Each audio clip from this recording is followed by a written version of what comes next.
Multilateral Naval Exercise Komodo 2023 resmi dibuka hari ini, Senin, 5 Juni 2023.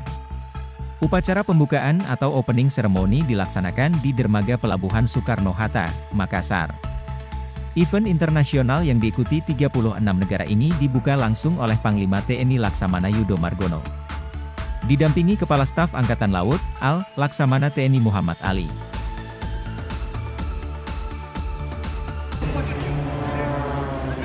Dalam kesempatan itu, ditampilkan demonstrasi pesawat tempur AL, penerjun payung, helikopter, Drumban Taruna AL hingga tari kolosal persembahan pemerintah Kota Makassar. Pantauan Fajar, Co.id, pertunjukan itu ditampilkan usai Laksamana Yudo Margono membuka acara secara resmi.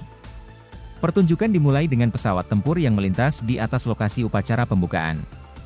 Lalu penerjun payung mendarat di beberapa titik yang telah ditentukan. Setelahnya, dilanjutkan dengan pertunjukan yang lain. Diketahui, MENEK merupakan kegiatan latihan non-perang dengan mengedepankan kerja sama maritim di kawasan regional, penanggulangan bencana, serta operasi kemanusiaan guna mempererat kerja sama antara TNI AL dengan negara-negara sahabat. Jurnalis Fajar, Co.id, Arya, melaporkan.